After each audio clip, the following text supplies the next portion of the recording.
I'm Brenda Porska, I'm Director of the Equality Trust, and I'm delighted to be organising this event this evening. Massive thanks to Matty and to Christian Aid for hosting us here, and also to our speakers. And I'd just like to say that this is part of the project where we're starting the Fight Inequality Alliance Week of Action. So ahead of the meeting at the World Economic Forum at Davos, the Fight Inequality Alliance, which is a global alliance bringing together large international NGOs, but also supporting grassroots movements on inequality around the world to make their voices heard. So whilst the elites are sitting there at Davos enjoying their après-ski, we're showing them that people around the world really have the solutions to inequality, and that people are angry about inequality. So it's a focus of a week of action which is kicking off with this event tonight. So thank you for all coming. In terms of housekeeping, we're not expecting a fire alarm at this time on a Friday evening, so if it does go off, we're just going to follow Matty to safety, hopefully. And I'd also just like to thank Rihanna, who has put this event together and made sure that I can just walk in, we can hold the event, and I haven't really had to do anything, so thank you very much for that. So, we're going to hear from our speakers, then we're going to have a panel discussion, and then it will be time for questions. So, the point really of this event is for you to be able to talk to the experts and to get the information that you need. The Citizens for Financial Justice project, which we're a part of, is really all about looking at the damage that PPPs are doing, part of the project, sorry, is about looking at the damage that PPPs and PFI are doing, and also the very worrying threat that we're seeing of this form of finance for development being used far more by our own DFID and also across Europe as well. So increasingly we're seeing that instead of grants being given as aid, we're actually moving backwards, and we're seeing that guarantees are being given for loans to private companies to set up infrastructure, which the countries themselves may or may not need. I'm not going to speak more about that because we have experts here, and I'm sure many of you in the room probably know more about this than I do. So I'm going to start with Luc Espiritu on my left. And we're absolutely delighted to have Luke here because he's Labour leader at the Solidarity of Filipino Workers. He's come over for our event today, and also our event that we're holding tomorrow in West London, our inaugural Speaking to Power Festival. And that's being held in Grenfell communities at the Playground Theatre. So if any of you want to come along to that, please do chat to me later. So Luke is a Labour leader and activist who's currently president of the Socialist Labour Centre. He also serves as president of the Solidarity of Unions in the Philippines for Empowerment and Reforms Federation, and he's launched national campaigns against flexible labour arrangements and manpower agencies. In 2018, his organising efforts among precarious workers led to 3 successful workers' strikes. So there's clearly lots of lessons we can take in terms of precarious working from you. So Luke's going to speak about how the privatisation of public services such as healthcare, education, transport and water in the Philippines has increased inequality. He'll discuss why it's important for families and workers to have access to high-quality public services and what the implications of corporate interests creeping into the territory of public services and development aid mean for ordinary people. So, Luke. Thank you, Dr. Sandra. Thank you, Rihanna, also for sit down.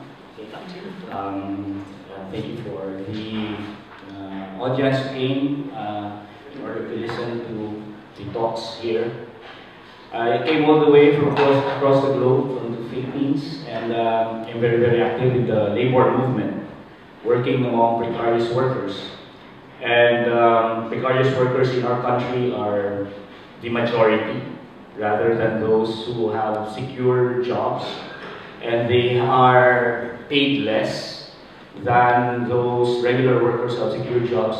That's why it's also very, very important for us in the labor movement to be able to make a stand against PPPs and privatisation and the strengthening of private control over social services. It's because majority, if not 90, almost 90% of those who access social services or transportation or electricity or water, these are workers, and precarious workers are the ones also benefiting from this. And the creeping control of private companies over the provision of these services would really have an effect on Filipino workers, not only in terms of loss of salaries, quality of life, but survival itself. As I will describe to you later, how the Filipino workers live. Now, if we look at the situation in the Philippines, regarding PPPs and privatization, it's very much tied to the character of our ruling class, the Philippine ruling class, the Philippine bourgeoisie. The Philippine bourgeoisie, which is quite different from the bourgeoisie in the first world, they are some kind of a rentier type of bourgeoisie, rentier type of ruling class. They gain capital accumulation not through the traditional means of industrialization or production, not in the real economy. From the very beginning, our ruling class in the Philippines has made wealth, created wealth out of getting rent. The origin of our Philippine bourgeoisie are from the landlord class since the Spanish period, and they are habituated to take rent out of the farmers, the peasants. And later on, when our economy developed into the kind of backward capitalist economy that we have a kind of ruling class that does not have any interest in developing our country into a modern industrial country. And instead, much of the members of our ruling class, much of the Filipino bourgeoisie, take their money or create their wealth from rent-seeking activities, and primarily right now, it's through government contracts and concessions, in short, through PPPs and through privatization. And these families are the same families that will go into, that have owned land, and they will go into electricity, the electricity industry, they will go into water, they are into real estate, they're into retail, all rent-seeking activities, and now they are the ones who are controlling the production and provision of our electricity, our water, our train systems or transportation, and our tollways. People whose surnames have been there since the Spanish period, like the Ayalas, the Lopezes, and now we have the Pangilinans. These are the very same people who are benefiting from the PPPs in our country. And it's pretty much like the story of private-public partnerships in other countries, where you have governments subsidizing not the poor, not the working class, but subsidizing the rich. There is a pattern to our PPPs, and it goes like this. At first, government will enter into contracts with private concessionaires or private companies in order to, for example, build certain infrastructure and guarantee the profit of this private company. And at first, the government will be the ones controlling, nominally at least, the public service. But because the government has entered into PPPs with these private companies and has guaranteed the profits of these private companies, the government will incur huge expenses and debts because of these guarantees to private companies, will incur debts and expenses, and later on will use that as reason to say that we should privatize this industry altogether. That's the pattern of privatization in our company. That happened with our electricity, for example. In the 1990s, our government owned the power generation side of providing electricity through a public corporation named Napocor. In the 1990s, there was a power crisis, so what government did was to enter into concession agreements with independent power producers, private companies, and guaranteed the profits of these private companies in order to entice these investors to produce electricity for the government. The government guaranteed their profits by saying to them that whatever you produce as electricity, whether we use it or not, we're gonna pay for everything. Every single cent of it, we're gonna pay. So, okay. There's just this example, and maybe I could elaborate in the discussion. And in time, government incurred a lot of debts and a lot of contract obligations to these private companies. In fact, Napocor has incurred 600 billion amount of debts. Its solution in 2001, the government solution in 2001, was to move from PPP to 100% privatization. Like sell all of its generating plants to private companies, to private businesses, and forgo of its function as a producer of electricity. Now, what happened to the debts? What happened to the contracts with the IPPs?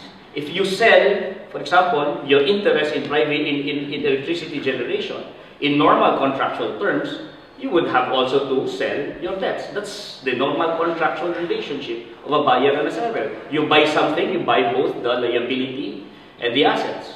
But in this case, in the example of the power sector in the Philippines, government sold its assets but retained its liability. So what happened? Right now we have the most expensive electricity in Asia. The most. We were second before, but now we are the first. We are a very, very poor country. We're poorer than Japan, but our electricity is more expensive than Japan. Now, that's just an example of the effect of PPPs in our country through sovereign or through government guaranteeing the profit of private corporations, and then later on, it will ripen into outright 100% privatization, which will cause so much misery and poverty in our country. And electricity is just one. I have not even begun to talk about water. I have not even begun to talk about railways. Maybe in the open discussion later. Thank you so much, really. I think that's a really good example of how what we're seeing is the thin end of the wedge when PPPs really become the main focus. Being introduced gradually, and then what the slippery road that we end up in when that's happened, and the effect on ordinary citizens and access to the things that we all need. So thank you for that. We now have Dr. Elisa van Feinberg, and she's a senior lecturer at the Economics Department at SOAS. She has a long-standing interest in the policies, practices and scholarship of the international financial institutions. And this has taken her to closely scrutinise the private term in development finance over the last decade, including through the promotion of PPPs. She's authored and edited a set of articles and books on these topics and is currently starting to research the trajectories of infrastructure financing in the UK and the lessons this holds for the developing world, so we'll be watching that. Very interesting.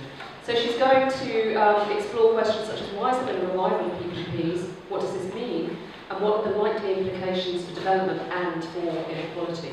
4 or 5 minutes. Thank you very much, and good afternoon. So I think it's been very nice that Luke spoke first, because he's raised a set of issues that derive from a national domestic political economy setting, and I will complement these with a set of reflections around international political economy drivers around PPP. So the 3 questions that were put to me was, why have we seen this revival of PPPs in development? What does it mean? And what are the likely implications for development and inequality? And in very short answers, I would say, 1, why has there been a revival? It's an ideological revival that reflects particular changes in global, if you want, financial economic realities. Second, what does it mean? It means that the norms around how you deliver infrastructure are going to reflect those specific interests. Thirdly, what are the likely implications for development and inequality? I would then add so that these are very negative. We have the removal of considerations of public good, we have negative inequality implications, etc. So that's very short, that's kind of the three main issues I want to drive home. So the first question, why has there been this revival? Now that particular question was actually the question that motivated my interest in public-private partnerships in the context of development, as I witnessed this massive upscaling of advocacy around public-private partnerships and the mobilization of financial resources within the development community, and that took a whole set of different forms. We saw a ramping up of technical assistance to countries to design laws that would facilitate PPPs. We saw a ramping up of technical assistance to set up particular units within civil services in developing countries that facilitate PPPs. We saw a whole arsenal of new tools like guarantee schemes, first loss positions, etc., that the developing cooperation world was developing in the context of infrastructure financing. And perhaps most emblematically, in the context of the SDGs, there was this initial indicator 17.17.1 that was going to be measuring progress on SDG 17 by looking at the amount of US dollars that had been mobilized or committed to PPPs. So that, for me, was all very striking. However, I was quite puzzled by this massive upscaling, if you want, of both advocacy and resources around PPPs, as there was such a weak evidence base around the performance of PPPs. So we were very aware by then, by the time this revival is taking form, of the fiscal risks that PPPs imply. We were very aware of the excessive costs that they imply because they are privately financed, which is always more expensive than public finance. They were aware that they do not necessarily generate efficiency gains. There was all debates around transfers of risks, etc., that did not materialize. So there was this paradox, if you want, between this massive upscaling of advocacy and this revival of PPPs as the preferred form of infrastructure delivery vis-a-vis versus this very weak evidence base. So I kept thinking, why? Why are we seeing this? Are there, for instance, new theoretical developments that are pointing towards or that giving support to the superiority of PPPs? So I looked into the scholarship, the theoretical arguments that were being mobilized, and I found not much joy there, realizing that actually the theoretical arguments mobilized in support of PPPs were analytically very weak. So the question persisted, why are we seeing this revival despite weak evidence, despite weak theoretical foundations? And I realized then, obviously, that the answer lay entirely in broader political, economic, and financial realities within which global infrastructure policy takes form. And from that perspective, you can then easily, if you want, understand the PPP revival as reflecting both internationalization strategies of large players in social and economic infrastructure. We're talking about Pearson's, we're talking about FH, Netcare, etc. And at the same time, reflecting the imperatives of global finance as it was looking for assets with stable revenues having been damaged through the global financial crisis, and as yields were being compressed on traditional assets as a result of quantitative easing. So we have this revival of PPPs in a way responding to particular financial and economic imperatives. So this then created an increasingly what we've come to call financialized approach to infrastructure in developing countries, where infrastructure is framed as an asset. For example, is to find a way for a pension fund in the UK to be able to invest in building roads in Dar es Salaam, get a reasonable return on that investment, and do a lot of good in the process. And I think that the World Bank president resigning most recently from the World Bank and finding a job in one of the leading hedge funds that is interested in infrastructure assets is, again, very illustrative of the political economy at the global level around the advocacy for PPPs. Now, what does this all mean then? It means that public resources via development cooperation or via the example that Luke took in the context of the Philippines via the state, are being mobilized to facilitate private sector participation in infrastructure provision. It means that public resources are mobilized to facilitate the transformation of individuals or households into what some colleagues have called human revenue streams. Yeah, so households or individuals in developing countries become directly connected with investors and shareholders through their access to essential services when these are delivered via the participation of private finance. And when infrastructure then becomes an asset, infrastructure policy becomes governed by issues like bankability, whether the asset is going to generate returns. Infrastructure policy and design becomes fragmented as countries create pipelines of projects that they then advertise internationally. The more lucrative parts of a particular infrastructure it becomes separated from the rest, and the role of the public sector becomes very much understood as one of subsidizing the private sector, rather than that the public sector is tasked with coming up with plans for comprehensive provisioning of infrastructure. And so then, to conclude, what's the likely implications of this for development and equality? What we see with this accelerated promotion of private finance in infrastructure is that the notion of infrastructure as the structural underpinnings of the public realm, or infrastructure as the public good, is being displaced gradually by this notion of infrastructure as an asset with all its implications. And that has very negative consequences for inequality, as we now have these possibilities of connecting households to, if you want, global finance via their attempt to satisfy basic needs, such as through access to water, through access to road, through access to health, etc.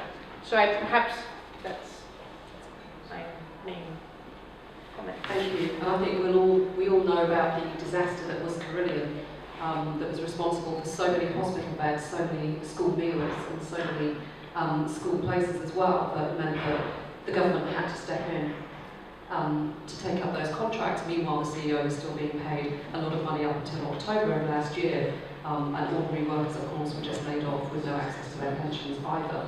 So it really brings it very close to home, I think, when we realise this is affecting education in hospitals and our young people.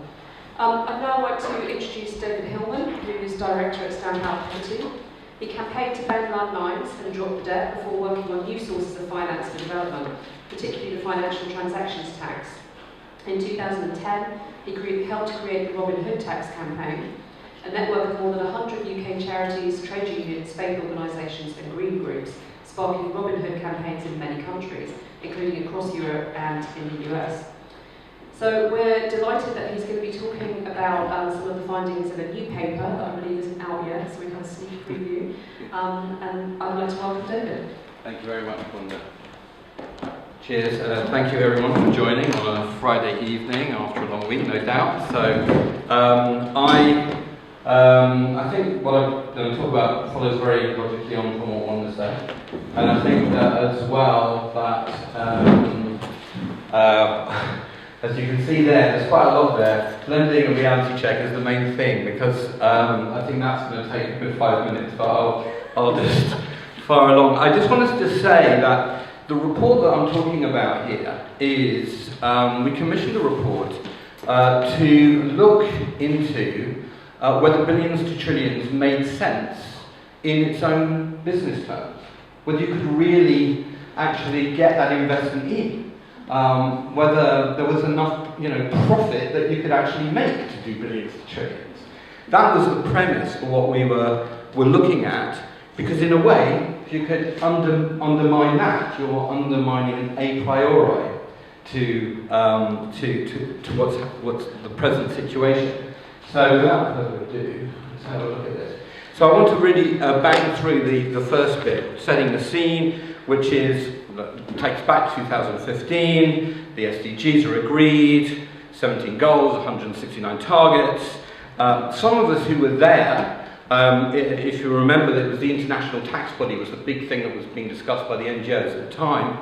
But in the text, alarm bells started to ring around this language, around the emphasis on private investment, enabling environments through regulation and public policies.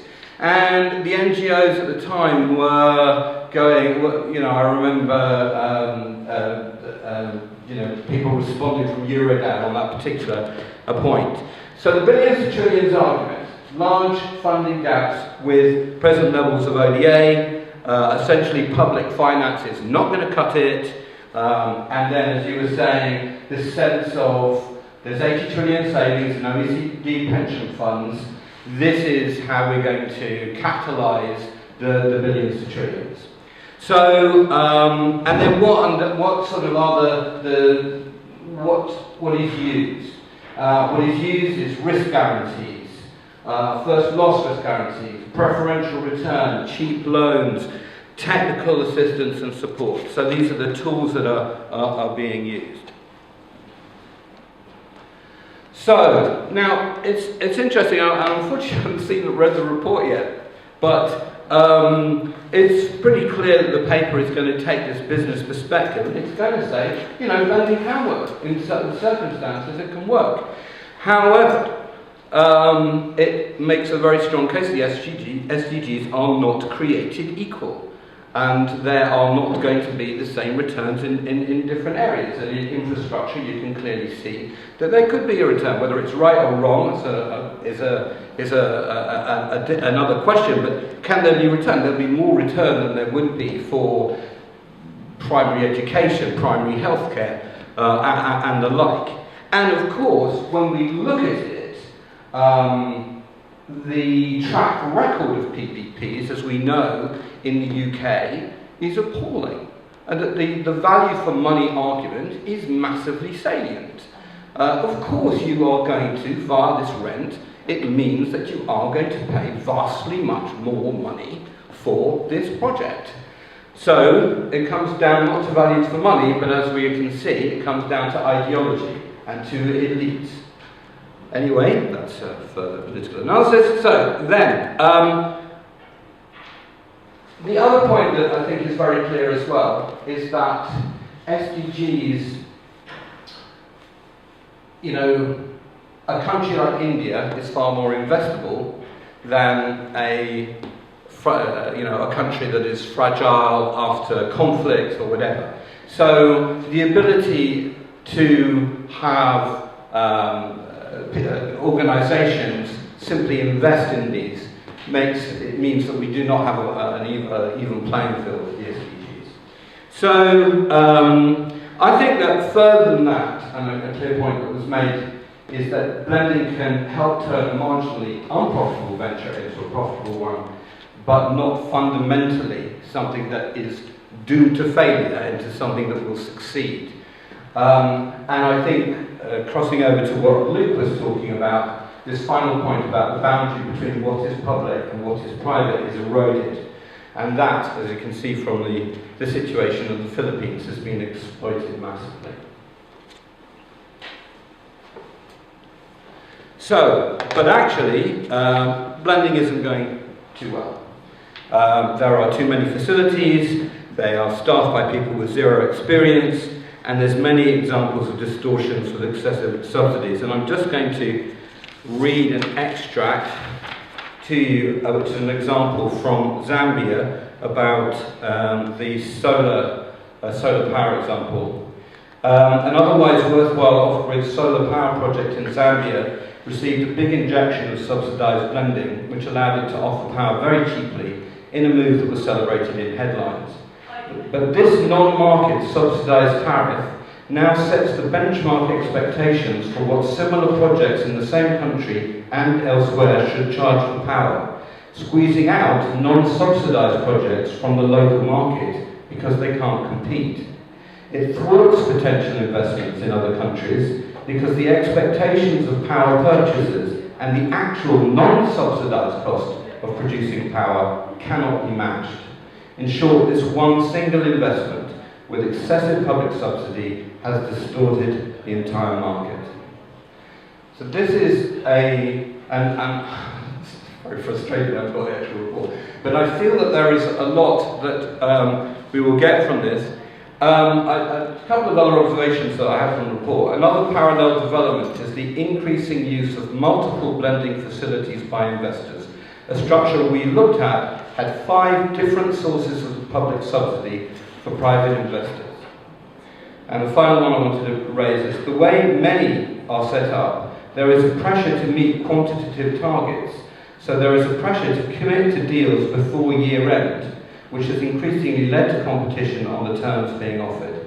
Investors can potentially play one blending facility against the other to seek even more concessional terms, implying a bigger public subsidy. And this is gaming the system. Okay.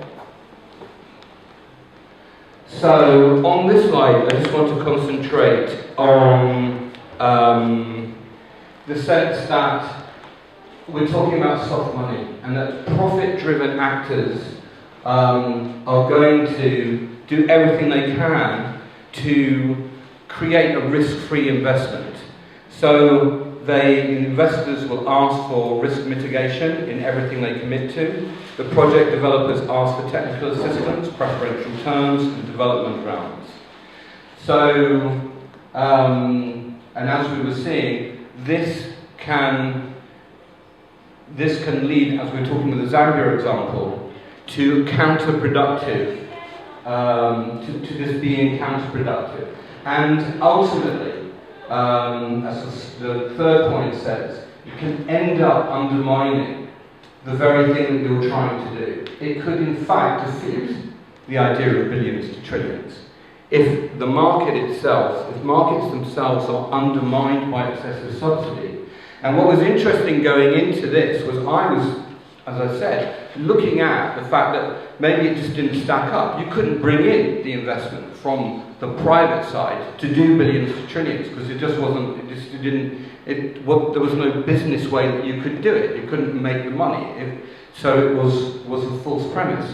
But this is going further. This is implying that it's counterproductive, that the very practice itself will make sure that it's not possible to do billions to trillions. And I didn't realise this until the preliminary findings started to come in, and I went, wait, this is actually, there's more potential in this than I first thought. And the final things that I would say on this is that what will happen as subsidies run out, many projects will fail, and the excessive public subsidies will come to light. And the examples of rent seeking, of excessive rent seeking, will come to light, and this could well produce a backlash both against private sector development, but also against ODA itself. And that is a threat that is going to come down the line. And that is why more and more I'm thinking that to go into this space of billions to trillions and unpick it with as much intellectual rigour as possible and as many examples as possible, I think is very necessary territory as we go forward. And I'm sure I've had my 5 minutes. You've noticed I'm not being strict on the So, do you want me to do... Yes, please. You want me to carry on? Yes. Oh, okay. All right. So, can you carry on? Well, there's one final thing on this slide, which is the preliminary recommendations, which... Now I'm going backwards. Which are that there should be a massive easing up on the evangelism of the billions to trillions rhetoric. That when there is private sector development, you want to think very clearly about where its role may fit and which SDGs are relevant. We could potentially look at a moratorium on new blending facilities as something that the sector asks for. And that we should, if blending is to be used, develop some strict guidelines for them, the 5 of them there, explicit justification of the subsidy, time-limited nature of the subsidy, limits on amounts of subsidy, pricing by people who actually know what they're talking about, and a clear exit strategy. So that's the end of that one. Now we're going to quickly move.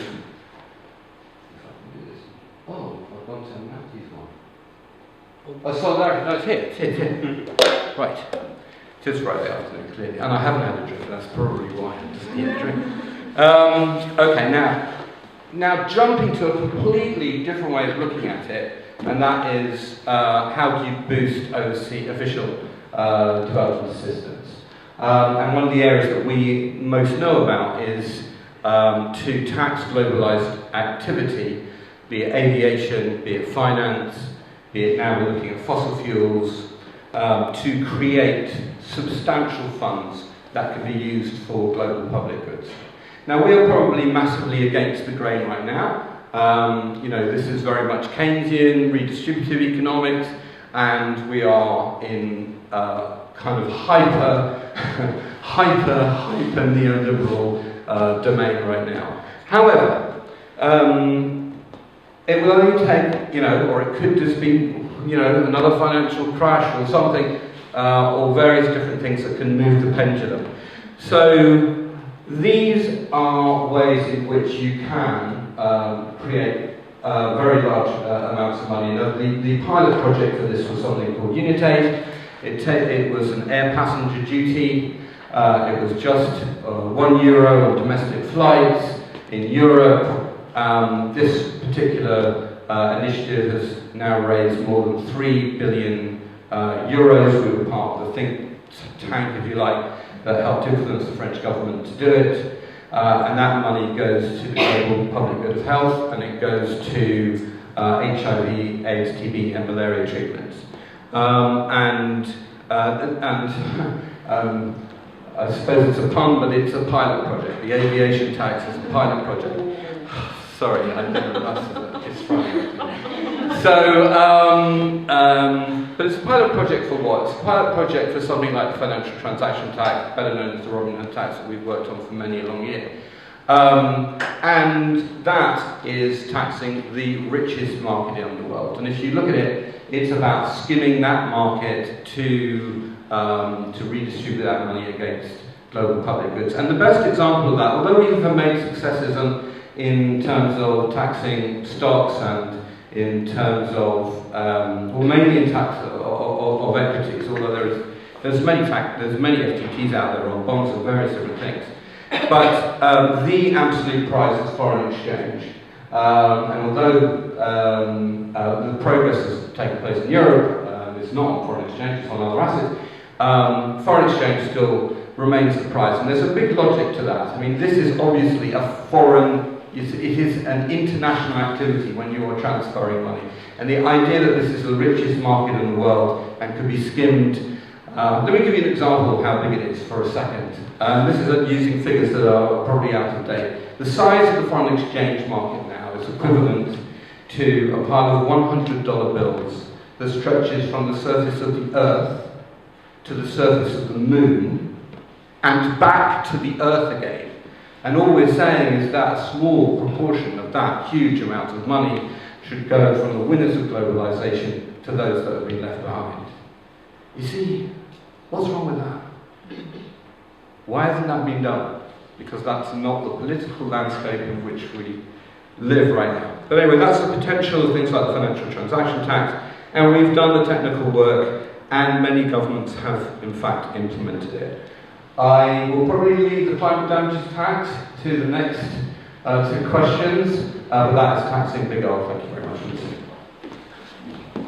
Now, I'm going to move on to Dr. Matti Karpela, who is Principal Advisor, Private Sector at Christian Aid, and he worked for over 10 years on the impact of financial and tax policies on developing countries and populations, and is a founding member of the Tax Justice Network. You kept that quiet, I didn't realise that. Co-editor of a volume entitled Tax Justice, Putting Global Inequality on the Agenda. And he's going to take us now to Brazil and Bolivia to tell us about how PPPs are creating inequality in the Amazon.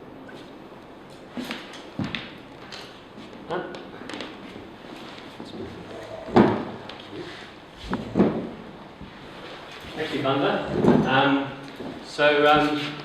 PPPs are almost coming up no matter where in the world we look in terms of our country programs.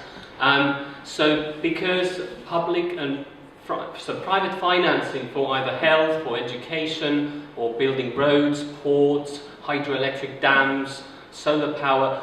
This is currently being the norm in which they expect to deliver those. And one of the reasons why that has become the norm is that there is a squeeze in public financing. So there's not enough taxes being collected, there's not enough finance going into the budget, and for that budget to be able to generate enough, also a possibility to create a well-managed debt to then deliver a new road or a new port. So that used to be the way to deliver a road. You were collecting taxes and you'd say, look, based on my tax revenue, I can pay out this much debt and I'll build a road. And you would have that road built through a public procurement contract, which would have its rules of good contracting, competitive contracting, and that used to be the way. Now, because the debt avenue is no longer that easy to use, because many developing countries, and that's the next slide, are in a debt crisis. So what we see today, post the global financial crisis of 2008, is that 40% of the low-income countries are currently in debt distress, so they can't really pay their debts, according to the IMF, or are in high risk of debt distress. So because the normal avenue for financing schools, hospitals, roads, railways, ports is out, we've gone into what are called either public-private partnerships, private finance initiatives, or other ways where the multilateral development banks or governments, both here and in developing countries, subsidize the private sector's involvement. What are PPPs? Like Lisa Weger described, they're long-term contracts, so you commit 30 years, I've seen the longest time, maybe more than 50 years, to pay fees to the private sector to operate that road or to operate a hospital. So they're very long commitments of public money that go to the private sector to deliver a public good, such as a road, hospital, a school. And so that's sort of what's happened. There are some statistics on this. I mean, the World Bank tries to collect in its public-private infrastructure, the PPI database. It tries to collect the data every year. It varies. Most of them seem to be in East Asia, so there was a boom in the Philippines, in Indonesia, so we can see that highest yellow arrow last year. They vary a lot. Brazil has had an enormous boom of public-private partnerships in the 2010s, and what we don't see much is the public-private partnerships in health, because the World Bank doesn't track them. So a lot of the African PPPs are actually not tracked because the World Bank doesn't consider health PPPs yet tracked. But if you go to the national public-private partnership portals, you'll find that there's quite a lot of health PPPs being put through. One example is that when we were scoping in our Kenya country program the funding of universal healthcare, there was an example of how currently there are quite a number of public-private partnerships being put through. And what the scoping study, I mean, this is just looking into the scoping of what are the funding mechanisms to achieve universal healthcare, so that every citizen has access to healthcare. Now, the access to healthcare in Kenya is not universal, let's be absolutely honest. That target is way out of being reached. I have the statistics in the notes of my last slide, so I can share them later, but if I remember, it's in the 30% of access to full public healthcare. And the rest have to pay user fees or health insurance to access healthcare, and that's the norm in many countries. There's no NHS as we have in the UK. You have to pay premiums, and remember, premiums out of a much lower income to begin with, and that's the inequality we face globally. One example of bringing private investment into the Kenyan healthcare sector was that General Electric, an American large company, was brought in with a contract to provide a managed equipment service plan. So that's kind of healthcare equipment. General Electric do scanners, they do radiology, they do all sorts of equipment and machines. But that contract wasn't well negotiated, and it's been exposed both in the Kenyan press and by some of the development actors. And what we saw is that each of the counties, so there's 47 counties in Kenya, each of them pay an equal share There's an annual premium each county council in Kenya pay to have access to that equipment, and that annual cost was calculated by the Kenyan press to be twice as much, and if the equipment was bought, installed by the staff at the public sector. So the private sector contract was considered to be twice as costly as if the public sector would do it outright. And that's what we seem to see, is that there's this emphasis on private sector delivery. But if you look at the cost benefit, the value for money, or the good principles we ought to use for public procurement, buying services in the private sector, they're not being followed, because suddenly the private sector kind of takes precedence somehow. And we're seeing this imbalance of power, I feel. And what does that mean when a contract to deliver equipment is twice as costly?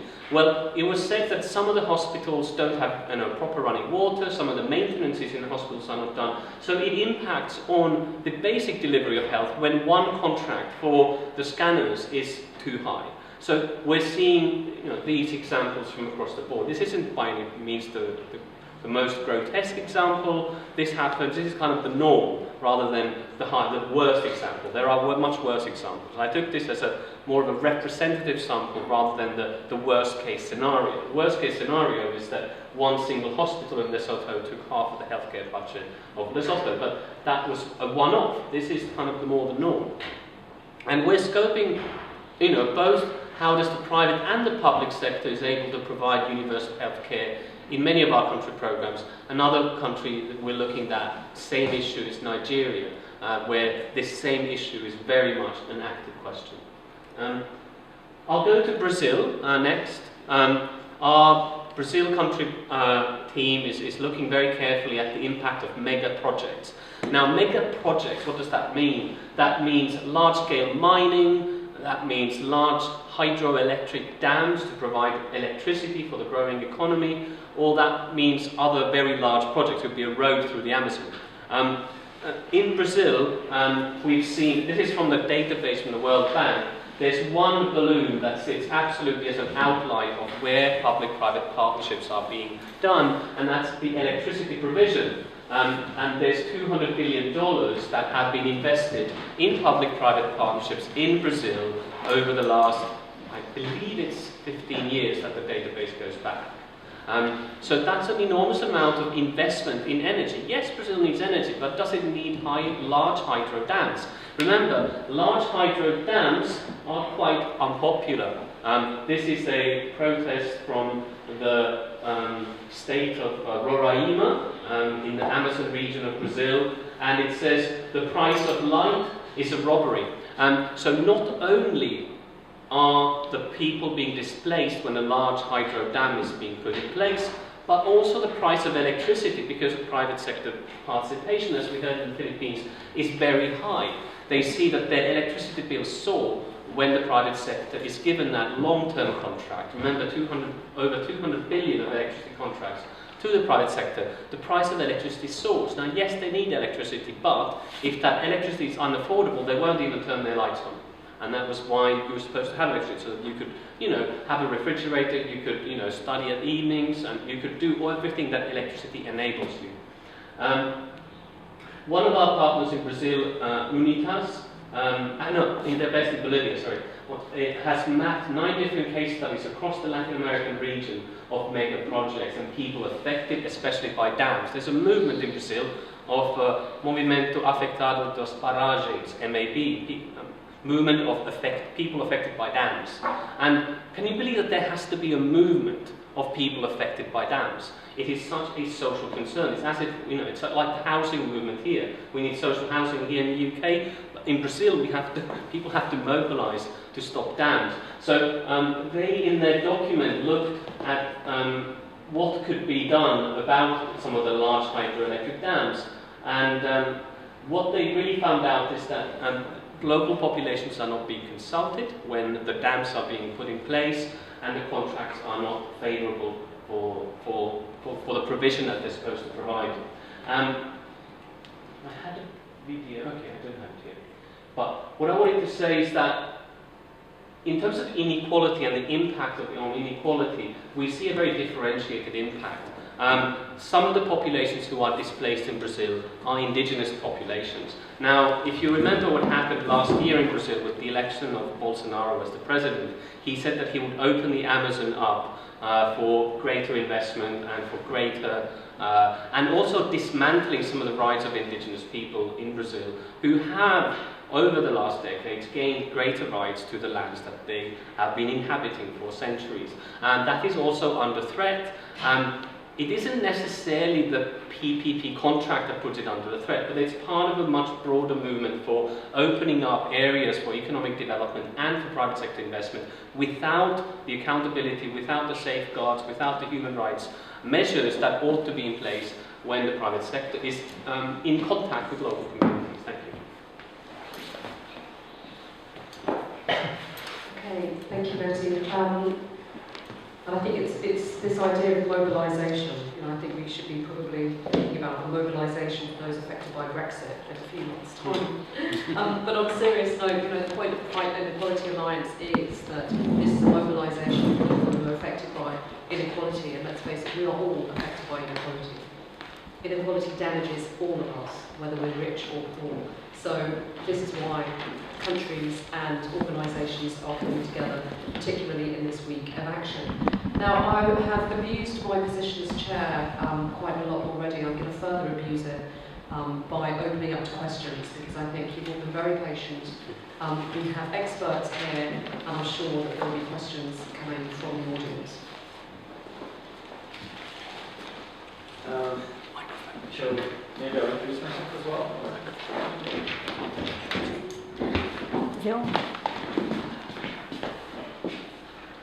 Sorry, I'll...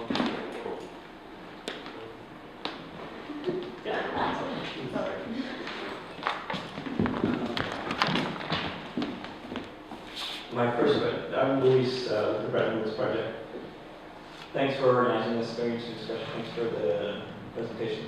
I have very brief questions. Am I allowed to make some Yes. comments as well?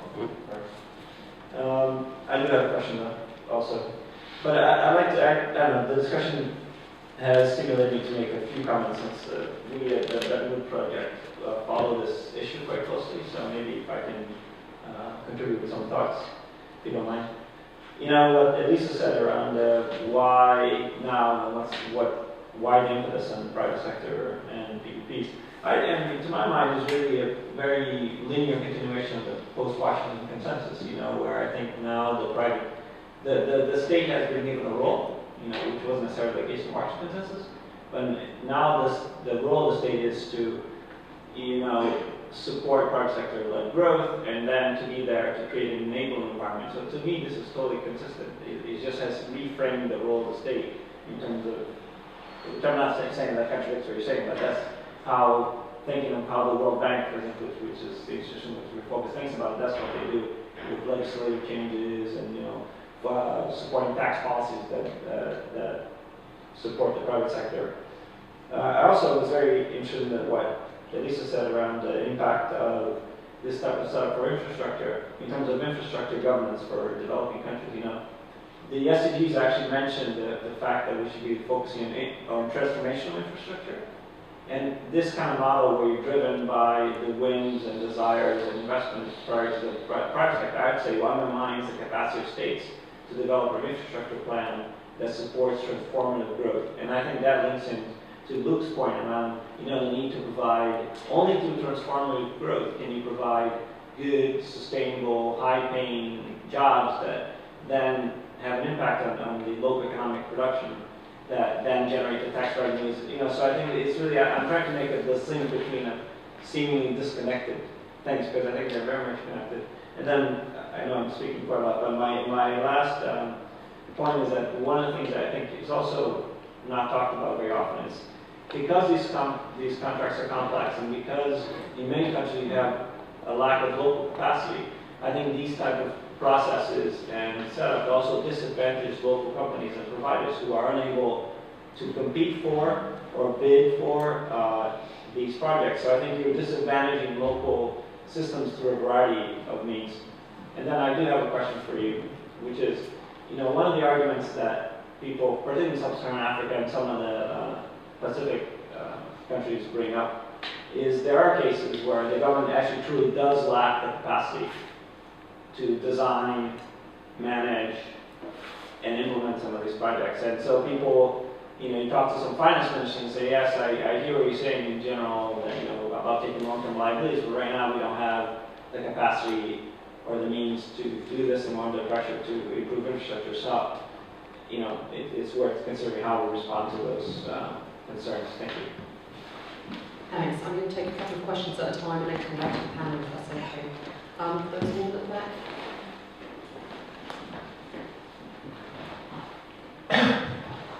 Thank you everyone for a very interesting set of presentations. Anybody can answer this, but I think it would be relevant for Dr. Eliza and perhaps Matty.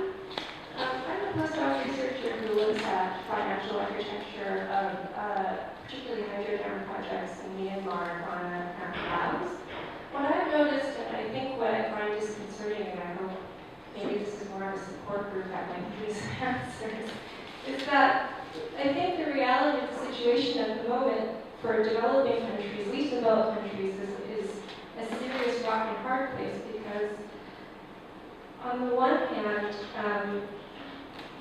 what we've described here in terms of the issue of public-private partnerships and being squeezed is, for a lot of developing countries, at least in my experience in Myanmar, Laos, and increasingly in Ghana, is that the alternative to public-private partnerships that are facilitated by OECD, multilateral development banks, and primarily transnational OECD private sector firms is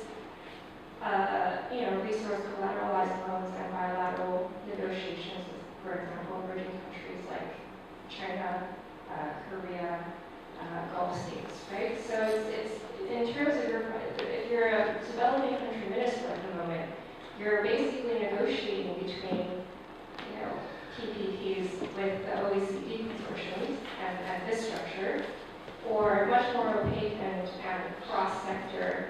For example, in Ghana, when they built the Boogie Dam, the PPP structure fell through, and at the last minute, they wound up, signing this still intransparent multi-million-pound cocoa for infrastructure exchange deal, right? So I feel like it's a tough territory out there. You've got PPPs, but then you've got all these alternative structures that are also deeply problematic.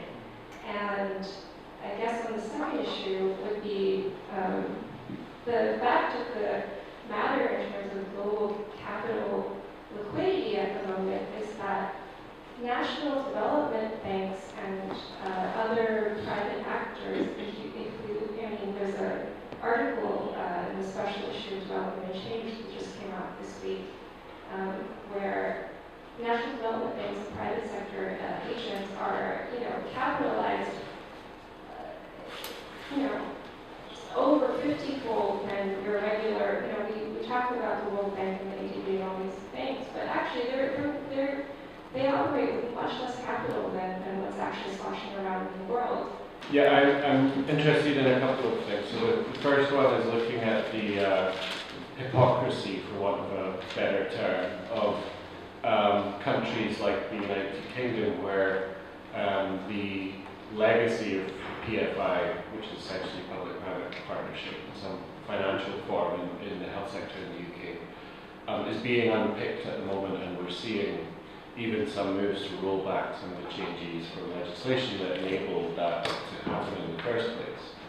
And a widespread public, or the beginnings of a widespread public understanding of the harm that that's doing to our health service.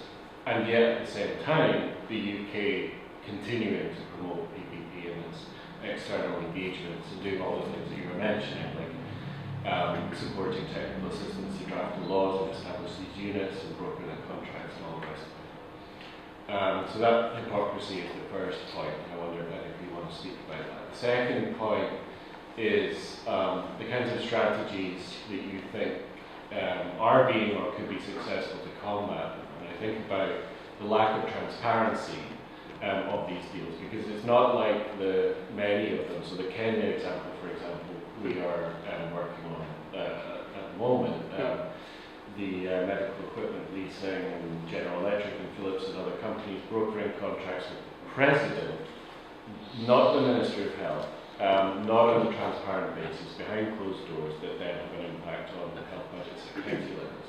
So how to make those processes more transparent, how to enable public and parliamentary participation in negotiating something that's going to have such a tremendous impact on the public health budget, or the public budget generally, and how to hold the corporate actors more accountable for their role as well. We see, Davos, Philips sitting and chairing a panel on our common challenge of achieving global health, and we all have the same interest in advancing global health, which is patently untrue, because some of the actors on that platform are governments whose interest, or whose responsibility is supposed to hold the public interest, whereas others are private actors whose responsibility to their shareholders is to maximize profit. So how do we hold those actors to account and expose this conflict of interest, frankly, that we see all over the place? Great, thank you. That was far-ranging. I'm just going to briefly sum those up and then go to each member of the panel. I'm going to go to you, David, first, just so you know. One argument is that the government lacks capacity to develop and implement projects, so how do we respond to that? And I think connected to that, the reality for the least developed countries is that they are behind between a rock and a hard place. Their alternatives are really problematic alternatives or PPPs. Again, how do we respond to that? And then the hypocrisy and lack of transparency inherent in the PPP model. And I think, the first thing I would say is that part of the point of the Citizens for Financial Justice project and the work that we're doing, particularly in the UK, as part of the concept of the SDGs, that it's not just about developing countries, it's actually about us as well, is to try and make these links and to say actually what's happening in the UK is very similar to what's happening in the Philippines, what's happening elsewhere. And I think it is a matter of joining up the dots. I think if you ask the average person, they will know. They may not articulate it in the way that we are. They may not be joining up the dots between Carillion, between G4S, between health services, between schools being academised, being sold off. But it is our job, I think, really, to be going out there and to be joining the dots and to be saying to people, there is really something wrong with this system. And I think, in a sense, the wide-ranging failure of this model means that it's really much easier when we get together to engage people, because there are so many different points of engagement.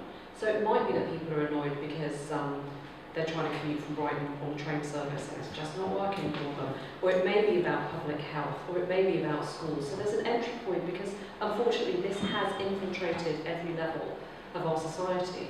So, I do see a positive in campaigning terms from that, and you can meet people on their own ground. So I'm now going to pass over to David. I'll probably concentrate on what Duncan raised. We were in a conference in Kenya, and this follows on from what you were saying.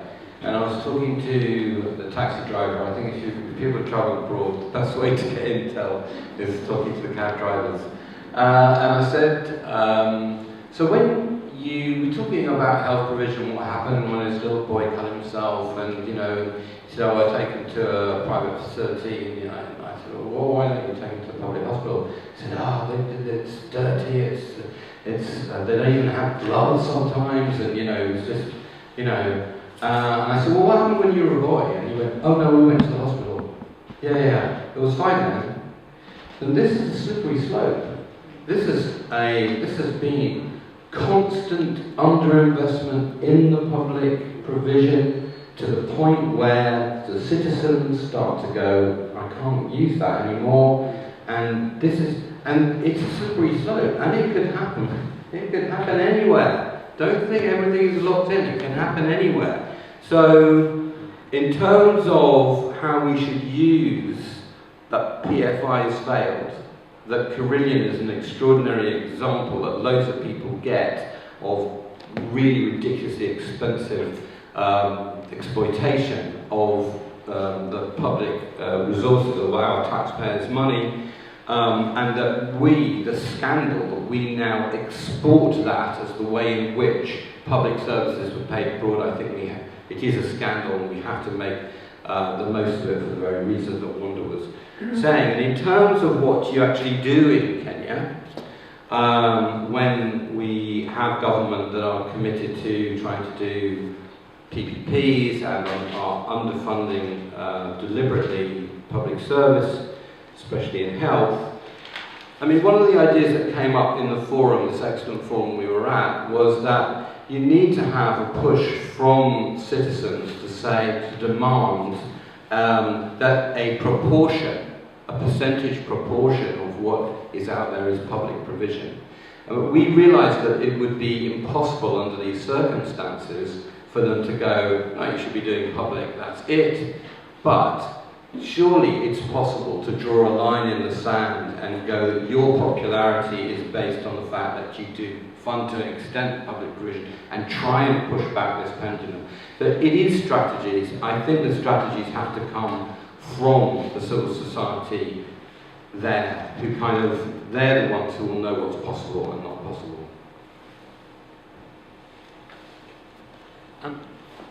So I think there are quite a range of alternatives of how to finance health and how to build infrastructure that are just not explored because they're not in the, if you like, they're not advised by the current people in charge at the World Bank or some of the other multilateral development banks. So what I'm really asking in the debate is that where is the role of other bodies, such as regional bodies in Africa, whether the African Union on this, where's the role of the UN Economic Commission in Africa or Latin America, who have quite often taken alternative stands in different issues to some of the bigger players like the World Bank. Now, the UN's role in this particular debate of PPPs has been problematic. It's because the European Economic Commission, UNECE, started to create People First PPP guidelines that sort of started to legitimize PPPs with a UN voice. And for some reason, the other UN Economic Commissions, who ought to really be more representative of developing country views, haven't sort of countered that. So I think there's an opportunity in all of this to do a bit of sort of contact building in some of those other regional agencies and you know, amongst government officials and civil society who look at open contracting, transparent contracting. There's a whole movement around government transparency and open contracting to get them excited about, hey, let's look at these contracts as well. They're still looking at badly designed public procurement, but this is just a new phase of, if you like, public procurement, which is going quite badly. The other thing to look at, I think, is really looking at fiscal policy. Why is it that after Addis, 2015, we had a whole deal on to finance the SDGs in Addis Ababa, capital of Ethiopia? And why is it that we've been talking, 5 years since, about private investment and how to shovel more public money to the private sector?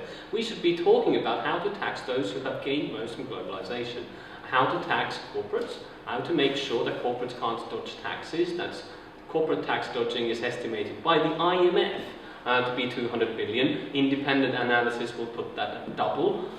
That's a pot of money that could be tapped into, albeit that won't be in the lowest income countries because there's less corporate activity. But in the Philippines, there'll be a lot of corporate activity in tax and to provide free water for everyone. That's absolutely feasible today.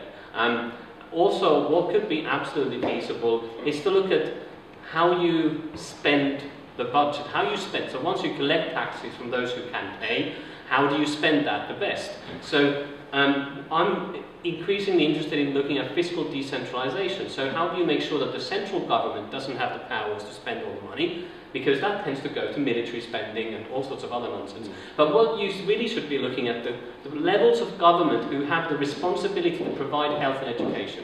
Often those are your regional and local governments. They should have automatic fiscal allocation. And part of the reason why PPPs have become so popular is that it's promoted by central government and then implemented by local government. If local government had all the different options, they might choose a completely different model of delivery of health and education. So I think there's lots of alternatives. It takes you into different places. Like David talked about global taxes, those levies on winners of globalization. Within countries, we could be looking at the same thing of using fiscal policy. And ultimately, we also have to deal with the debt crisis. Just remind you, the debt crisis is growing, and we have to find a mechanism to resolve this growing mountain of debt, a debt resolution mechanism, effectively.